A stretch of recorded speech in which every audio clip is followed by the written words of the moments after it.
What's up, co-reporters, and welcome back to my channel. It's time for a recap of what went down on last night's episode of Teen Mom Next Chapter. Per usual, I streamed it using Philo, which is a streaming service similar to Netflix, but exclusively reality TV and documentaries. And I've got an affiliate link in the description box of this video so that you too can sign up for a free trial to get to streaming. Now, there was a lot that went down this episode. Can I just fast forward? If you've got kids, hide their eyes. If you are a sensitive person, hide your eyes, because what I'm about to show you was rather disturbing here. It was Ashley's mom, Pastor T, at the script club with her. Let me put it on back again for good measure. We're going to get into that and more, okay, you guys? But speaking of Ashley, let's start off at the top of the episode. She is filing for divorce, finally, from Bar, after his latest affair, and she claims that he agreed to the divorce and that it's going to be a joint divorce. So at this point, you would think that it was all amicable and that there would be no drama, right? Which makes it all the more shocking the way that things ultimately wound up panning out, with Bar breaking into her Nevada home and just like waiting for her so that he could really intimidate her and try to trap her in the house with him, like some very, very scary stuff. Meanwhile, in California, Cheyenne's father and her sit down to talk about her jobless husband. And they say that he needs to step up and start earning money to help sustain their healthy lifestyle. So this was the theme of Cheyenne's storyline, which actually has me kind of nervous for her. It seems like her family is a little concerned about how she is able to maintain such an expensive lifestyle while being the sole earner in the house. Yes, Zach earned some money from the show, but it's nothing compared to how much they're like, you know, spending to live the life that they are currently living. Look at Cheyenne's house versus everyone else. And Cheyenne's paying for 2 kids, herself and her husband. It doesn't seem that sustainable. And I think that her family was gently telling her, like, listen, girl, you got to put that man to work, because this is not going to end well. Did anyone else get that vibe? Like, or is anyone else here kind of nervous about hearing some kind of like bad financial news about Cheyenne in the future? I hope it's not the case. Maybe her parents are actually like helping behind the scenes right now to keep them afloat. But I was getting that vibe. Something's going on. All that glitters is not gold in her household, it doesn't seem like. Mind you, her house has been underfurnished for quite a while now, so it's not all that surprising either. But I digress. Her father tells her that he is ready to retire and hand off the business to someone, but he's only got 2 daughters, right? One of the daughters, Cheyenne, already has several businesses on the go. You know, she's putting her own daughter to work, truth be told. And then his other daughter, the letter of the alphabet, doesn't really like see eye to eye with him business wise. Like, she's tried working with him and everything, but it just didn't work out. So he's thinking, well, what about your husband? He's as unemployed as ever, right? Why don't we like have him start running the business? Which I do think is a good idea, because eventually he can pass it on to this man's grandchildren, right? Like, keep that in the family. So I really do hope that Zach ultimately ends up stepping up for that. Meanwhile, in Florida, though, Brianna announces to her mother and sister that her baby daddy, Devon, is moving to Michigan to pursue a work opportunity there. She says that like his reasoning is that he'll get away from all of his vices down in Florida, but she worries that like he's just going to eventually like stop running, you know, because you always have to stop running at a certain point. Even when you're literally running for exercise, you've got to stop at a certain point. And what happens when you stop and you haven't actually like, you know, fixed all the things that you were running from? You might fall back into old patterns. And she is very understandably concerned about all of that, because Devon has been dealing with some very, very heavy stuff: gambling addiction, alcohol addiction, you name it. Now, there was something that was rather shocking to me, you guys, which was finding out that, and let me take this banner off, you guys, but finding out that Amber and Gary 2.0 were talking about wanting to have kids. I'm sorry, but every episode I look at Amber and you could just see in her eyes that she is like this illness is really taking over, and it is going like, you know, full throttle on her. I don't know what it is, but I find that women with like borderline personality and if they don't take care of it or something like that, like I feel like you could see something going on in the eyes typically. And I don't know what it is with the smudged eyeliner, but like she's just been having this a lot too. And I think there was another person who was like this, Amanda Bynes. right? Like when it came out that she had this illness and stuff, like before it even came out, like you started seeing her have her makeup like, you know, very, very off. Her eyes just looked very vacant and stuff. And then there was that smudged liner. I don't know what it is, but there's always this going on. So I'm wondering at this point, like, is she okay? Has she like relapsed into taking rugs and, you know, because I know she's already drinking alcohol, but is she back onto the rugs? Is something else at play? Is she also depressed? Like, just look at her. She just does not look well at all. And just the idea that like she already lost custody of 2 kids and she wants to have another one. And we already know she doesn't even like kids. We heard the audios of her like screaming about not wanting to pick up her own son who was like a couple months old and stuff. We saw her doing the same with Leah. She would leave Leah in a dirty crib, dirty diapers and stuff. And she wants to have a 3rd one. And people who don't want to have kids are called selfish. Okay, you know, like this guy of hers, there's something fundamentally wrong with him, that he can see her and all of her history play out on TV, in the news, like everywhere on the internet, and he's still trying to go ahead and have a child with her. Why would you want to subject your child to this? You see how her eldest child is suffering from having her as a mom, and you see that her son suffered as well, and that's why he too was taken out of her custody. And you want to have a child with her? You're not okay. You're really, really not. Honestly, it's really sad, this stuff. It really, really is. Meanwhile, at their house, Gary and Christina hatch a plan to kind of like address Amber's in and out behavior. She thinks that she can just pop on in and pick up Leah, like where like Leah doesn't have her own sadness and trauma attached to all of this. She always wants to just pick up where she left off and then just leave again and then perform all over for the new boyfriend of the month. And it is just way too much, you guys. It really, really is. And so Gary says like, hey, listen, at this point, we already asked Leah like how she feels about seeing Amber more. The answer was no, but I'm going to ask her again one last time, because at this point, like, she's able to make her own decision. And if she doesn't want to see Amber anymore, then she shouldn't have to. So to me, I'm kind of feeling like, okay, is this a soft launch? Because if Leah doesn't want to see Amber anymore, then they will no longer be filming these scenes together, right?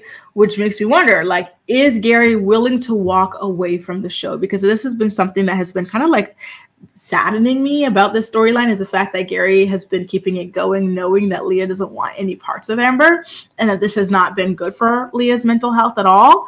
So I really hope that he sticks to his word and like just bows out for the next season. But listen, maybe they can find another way to incorporate Gary and Christina into the show. I don't know, but I hope that they are willing to walk away from the show for the sake of their daughter, because this is just really, really painful to watch. And I do also hope that someone checks in on Amber, either because, you know, Dr. Drew's a doctor, right? Like, if I could see it in her eyes that she's getting worse and worse, like, you know, mental illness wise, he probably, you know, he most likely is able to see it too. And I hope that he's able to intervene, because I know that when Ryan was starting to slip with the addiction and stuff like that, before it really became a big thing that other people noticed, Dr. Drew noticed, and he pulled him aside and said, hey, like, do you need rehab? Like, I can help you, you know? So I hope he does something for Amber, because again, I'm going to put that photo up. You can just see that girl, like, she is getting worse and worse and worse. She's not well. She really isn't. This isn't good stuff, you guys.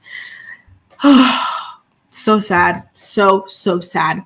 Meanwhile, in the Sunshine State, Brianna confronts Devon about leaving up north for work in Michigan. And she's asking him, how do you know? How do you know you're not going to fall into your own patterns? Like, okay, you want to go and do this stuff for work, but if you're going to leave me to raise our kid alone, I need to be sure that you're serious about this journey. And I really feel for her in that respect, because she's really got nobody, right, to help her raise these kids. And that's why, you guys, you have to be so careful about who you let knock you up. Do not let just anybody knock you up, or you too will be suffering, you know, for a very long time, at least 18 years, perhaps the rest of your life. So just be careful.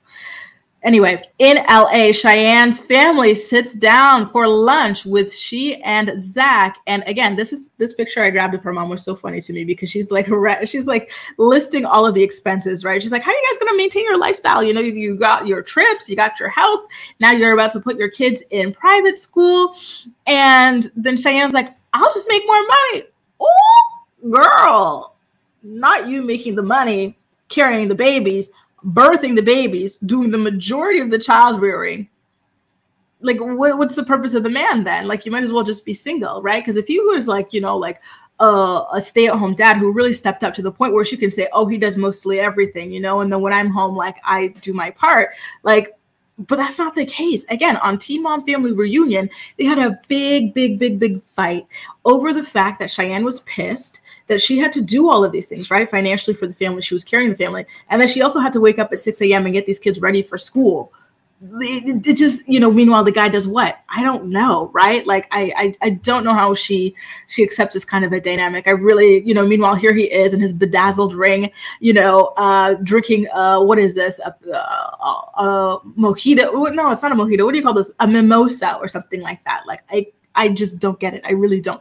Especially when you come from a background like Cheyenne, where you could have found like a successful, educated man with no criminal record to go and start a family with. Like, why did you do this, right? Oh, Lord. So anyway, her dad tells Zach, like, listen, you know, if you're going to take over this business, then I need you to be serious. This is a full-time business. This is not like a side hustle. Like, you have to dedicate to yourself to this 100% of the time. And one thing I noticed is typically they say, oh, like business. But no, like in this episode, they were full-blown naming the company, ImageQuest. I actually went online. I said, ImageQuest, what's this all about? I saw that they were the official vendor for like one of these like LA stadiums or something like that. The Los Angeles Convention Center, which is pretty big. I'm pretty sure I did a project over there back when I used to work in the States part-time.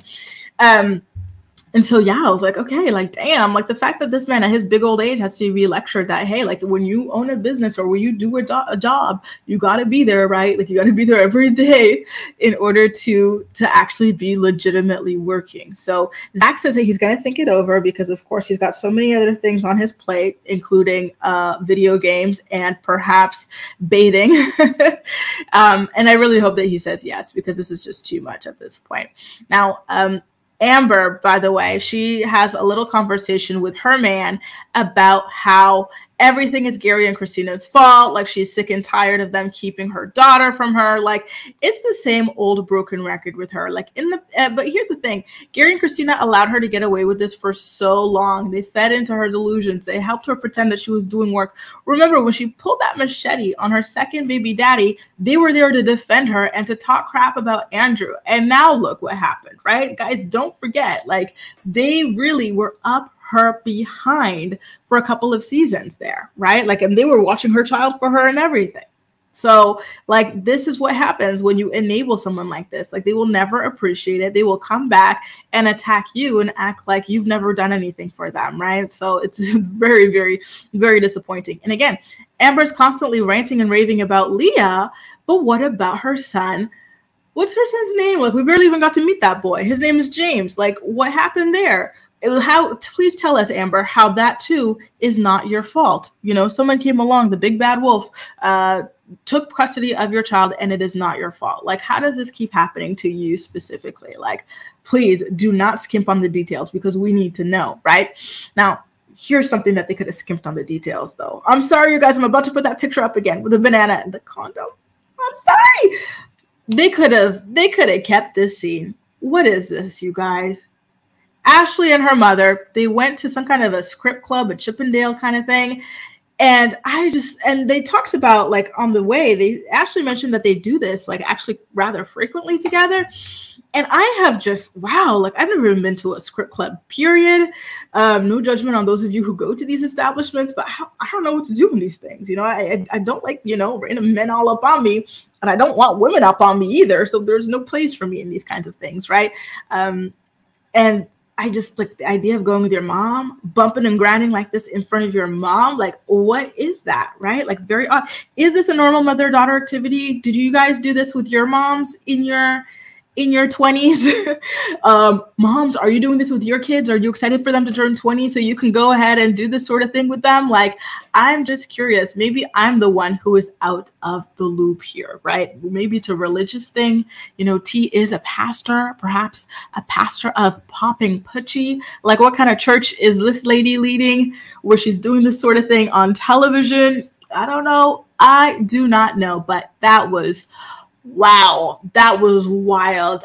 Listen, go ahead and do this if you want, I guess, but I don't think they should have put this on the show. I think that this is something that, like, would you want these kinds of images to follow you around forever? Right? Like, this is woo! Anyway, now let's get back to Zach. He FaceTimes Cheyenne's father to let him know that he is willing to accept his offer to start, like, you know, mentoring under him, being mentored by him in order to potentially own the business one day. And remember, Zach has worked for Cheyenne's parents before, right? Like, he wasn't working in a full-time capacity, but he was working part-time with Cheyenne's dad. So he does know about the business and everything like that. So I do hope that this is like a genuine thing that he's going to do in order to, like, advance himself, because, you know, his criminal record is going to keep him out of a lot of things in life.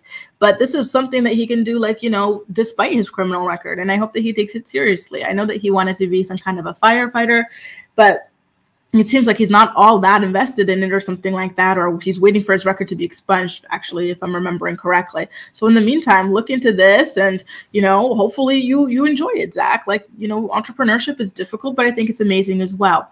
Now, let's get back into Florida, okay? So Devon, he goes to meet up with Nova, his daughter, to tell her about his big move and how he's not leaving her behind or anything like that. I should have a picture of Devon here. Hang on, give me one quick second. Okay, here it is.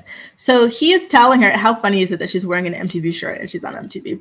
He's telling her, listen, I got to go and do this. I've got work up there. I'm not leaving you behind. I'm going to come back again to say goodbye to you one last time. And then I'm going to arrange for you to come up and visit me. Okay. And she seemed pretty chill about it, but, like, you know, you can also tell that she's rather sad about it, of course. Like, it's sad. It really, really is.